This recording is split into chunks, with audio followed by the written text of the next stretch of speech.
warahmatullahi wabarakatuh. Kembali lagi dengan saya Reta Milani dengan NVM A1J022027 kelas 2A Pendidikan Non-Formal Universitas Bengkulu. Di sini saya akan melanjutkan presentasi saya mata kuliah Manajemen Pendidikan dosen pengampu Dr. Muhammad Kristiawan MPD. Bab selanjutnya yaitu bab 12 tentang kepemimpinan kepala sekolah yang efektif. Baiklah teman-teman, langsung saja kita bahas materi berikut ini.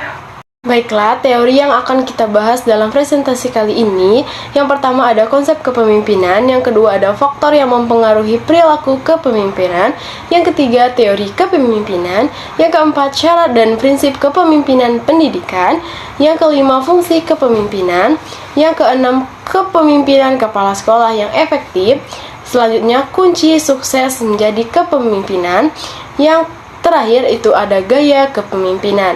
Baiklah, bagi teman-teman yang ingin tahu dalam ilmu ini atau materi ini, langsung saja video berikut.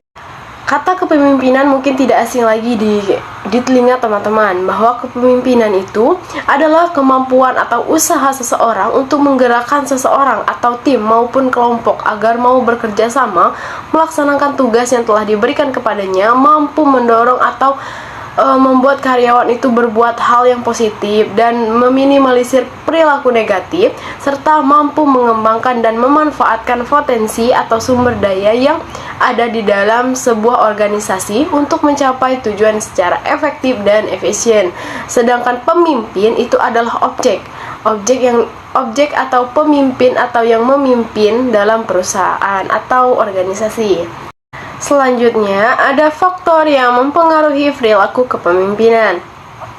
Ada beberapa faktor. Yang pertama itu ada faktor internal. Faktor internal ini berasal dari dalam dirinya atau dalam diri pemimpin itu sendiri. Sedangkan faktor yang berasal dari kelompok yang dipimpin seperti kematangan, kekompakan, latar belakang pendidikan, pengalaman. Faktor lembaga yang dipimpin seperti jenis dan tujuan sekolah kurikulum. Faktor-faktor legal yaitu misalnya peraturan pemerintah, undang-undang, dan kebijakan lainnya. Sedangkan faktor lingkungan sosial yaitu misalnya seperti ekonomi, pandangan masyarakat, dan pendidikan masyarakat. Pembahasan yang ketiga yaitu adanya teori kepemimpinan.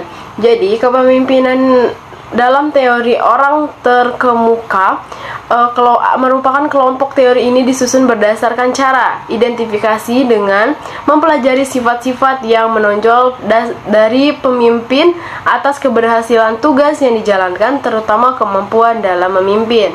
Yang kedua itu ada teori lingkungan. Teori ini dikatakan bahwa munculnya pemimpin itu muncul dari sebuah proses waktu, tempat, dan situasi atau kondisi terbentuknya jiwa kepemimpinan.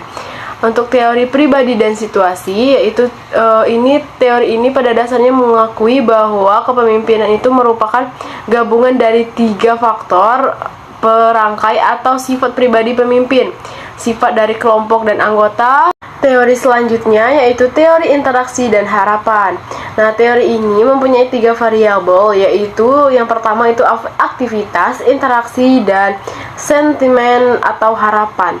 Sedangkan teori humanistik, yaitu teori ini melihat manusia motivated organisme yang struktur dan sistem kontrol tertentu.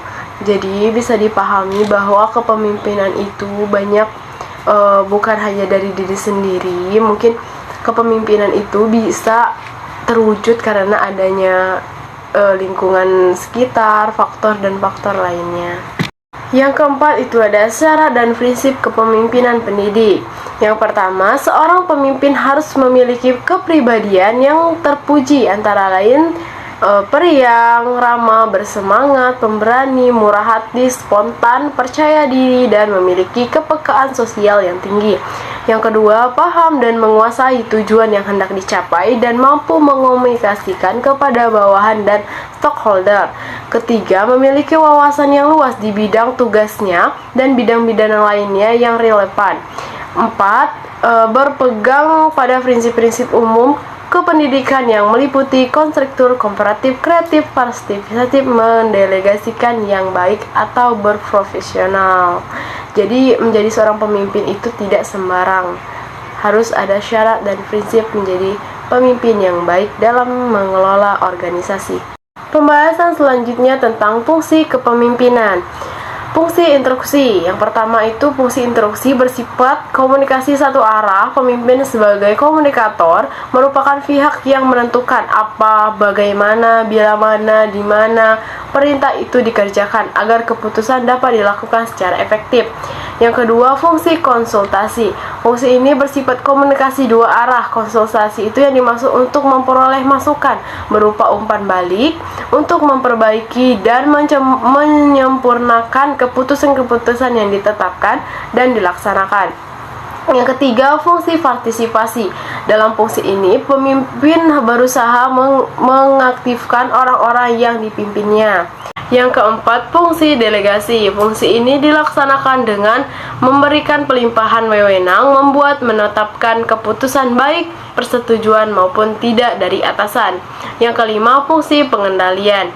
Fungsi ini bermaksud bahwa kepemimpinan efektif mampu mengatur aktivitas anggotanya secara terarah dan dalam koordinasi yang efektif sehingga memungkinkan tercapainya tujuan bersama secara maksimal.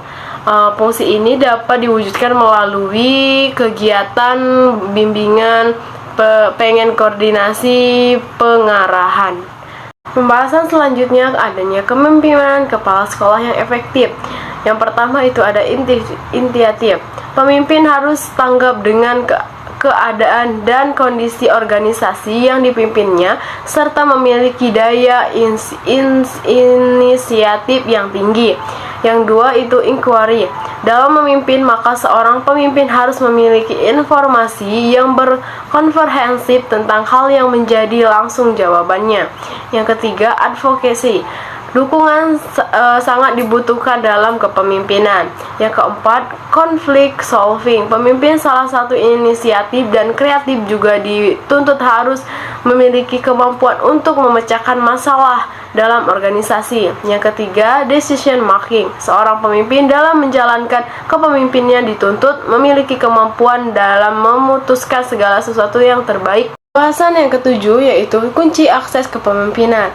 Nah, ada beberapa kunci. Yang pertama itu ada visi dan misi yang utuh, tanggung jawab, keteladanan, memperdayakan staf, mendengarkan pendapat orang lain, menghargai, memberikan pelayanan prima, mengembangkan orang, maksudnya dengan mengajak orang itu supaya berkembang, memendayakan sekolah, fokus pada peserta didik, dan manajemen yang mengutamakan praktik.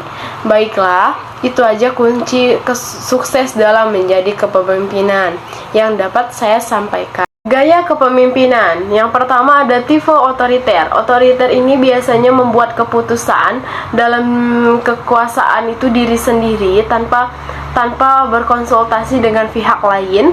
Jadi itu merupakan keputusan satu orang saja. Yang kedua, demokratis, merupakan pimpinan yang selalu berkonsultasi kepada rekannya atau bawahannya ataupun pihak-pihak yang bersangkutan. Yang ketiga, kendali bebas atau laissez-faire. Nah, yang di sini merupakan pimpinan yang memberi kekuasaannya kepada bawahannya.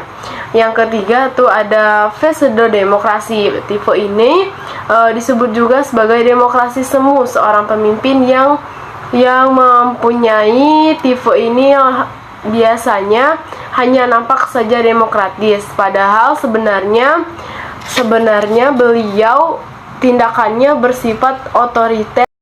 Baiklah, itu saja yang bisa saya sampaikan. Lebih dan kurangnya saya mohon maaf, maupun dari kata-kata penyampaian pembahasan. Saya mohon dari kritik dan saran oleh teman-teman yang menyimak video saya.